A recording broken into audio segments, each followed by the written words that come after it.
વડોદરાના આસોજમાં વડોદરા ગ્રામ પંચાયતના સદસ્ય દ્વારા મારામારી કરી હોવાના આક્ષેપો સાથે જિલ્લા પોલીસ વડાને આવેદનપત્ર આપવામાં આવ્યું। વડોદરાના આસોજ ગામમાં રહેતા કિરણભાઈ વાલજીભાઈ પરમાર તથા તેઓના પરિવાર દ્વારા આજરોજ જિલ્લા પોલીસ વડાને આવેદનપત્ર સાથે રજૂઆત કરવામાં આવી। જે મુજબ વડોદરા તાલુકા પંચાયતના સદસ્ય સુરેશભાઈ મનીલાલ મકવાણા દ્વારા લોકોને વારંવાર માર મારવામાં આવે છે। સુરેશભાઈ પર છેલ્લા 4 મહિનામાં 4 ફરિયાદ થઈ છે।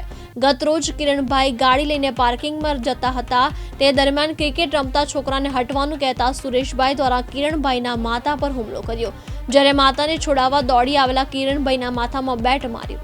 આ અંગેની મંજુસર પોલીસ સ્ટેશનમાં ફરિયાદ કરી હોવા છતાં કોઈ કાર્યવાહી હાથ ધરવામાં ન આવતા તેમજ પોતાને અને પોતાના પરિવારને જાનનું જોખમ હોવાથી આજરોજ જિલ્લા પોલીસ વડાને આવેદનપત્ર સાથે ન્યાય માટે રજૂઆત કરવામાં આવી હતી।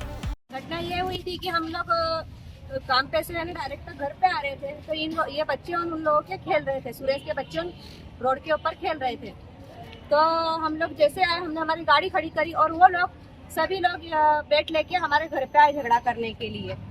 तो ये सुरेश ने मेरी जो सास है, जो यहाँ पे एडमिट है हॉस्पिटल के अंदर, उनके हमला किया और सर्वर फोड़ दिया और पैरों के ऊपर भी इन्होंने डंडे वगैरह मारे हैं और हाथ के ऊपर भी सभी लेडीजों ने भी अलग से उनको मारा है।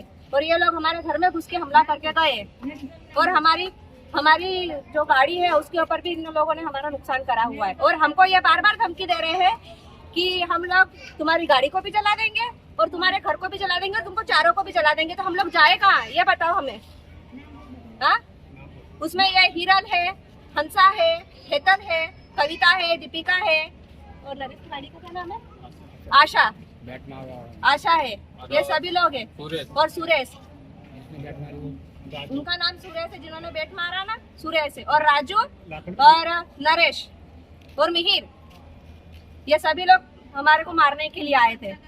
और ये सुरेश जो है, ये अपनी सत्ता का दुरुपयोग कर रहे हैं और हमारे पे हमला करवाने के लिए बार बार हमारे घर पे आ रहे और हमला हम पे करवा रहे। हमको रहना मुश्किल कर दिया इन लोगों ने।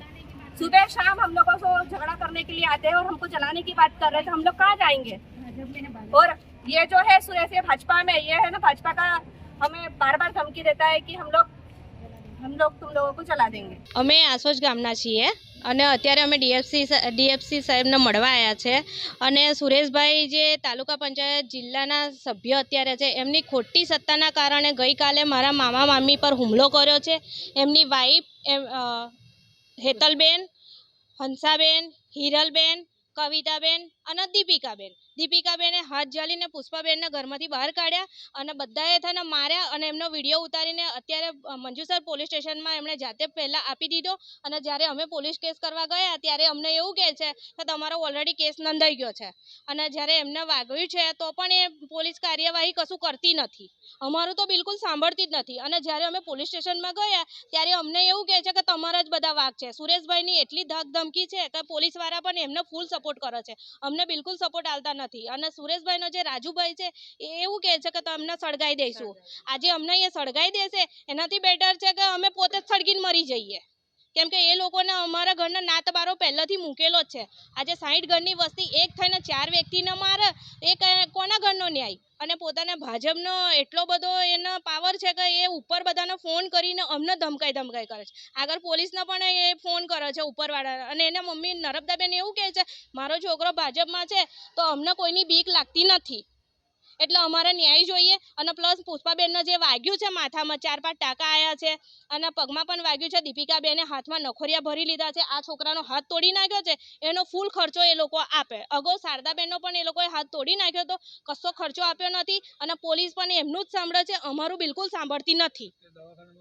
અત્યારે પુષ્પાબેન દવાખાનામાં છે, એસએજી હોસ્પિટલમાં। મારું નામ હેમલતા સચિન પરમાર। મારું નામ કિરણ છે, હું આસોદ ગામનો વતની છું। હું ઇકો ગાડી લઈને કામ ધંધાથી ઘરે ગયો, ગાડી પાર્ક કરવા બાબતમાં ને વચ્ચે રસ્તામાં ક્રિકેટ રમતા હતા છોકરાઓ, તો સુરેશભાઈએ મારા મમ્મીને માથામાં બેટ માર્યું છે અને મારો હાથ મચડી નાખ્યો છે અને મને અત્યારે પ્રોબ્લેમ છે હાથમાં। ડીએસપી સાહેબની ઓફિસ કમ્પ્લેન આપવા અને ન્યાય માટે ત્યાં પોલીસ સ્ટેશન ગયા તો ત્યાં અમારું કોઈ સાંભળ્યું નહીં। રાતે ત્યાં દિવ્યા મેડમ આવ્યા હતા ઓફિસમાં દવાખાને, તો મારા મમ્મીને એમ કહે છે કે શું થયું બેન તમને? તો કે મારા મમ્મી એવું કીધું કે મને માર્યું છે. તો કે કોણે માર્યું? તો કે સુરેશભાઈએ. તો કે આટલું જ તો વાગેલું છે કે તમને ઊભા થઈ જાઓ. હવે એમને ચક્કર ને બધું આવતું હતું અને ઊભા કરી દીધા છે અને અમારું કોઈ સાંભળતું નથી અને અમને ધાક ધમકીઓ આપે છે કે તમારી ગાડી સળગાવી દઈશું, તમને સળગાવી દઈશું. તો અમે પછી જીવીનો મતલબ શું છે? એના કરતાં અમે જ મરી જઈએ ને બધા. મારું નામ કિરણ છે. મહેન્દ્ર સોલંકી, દિવ્યાંગ ન્યૂઝ, વડોદરા.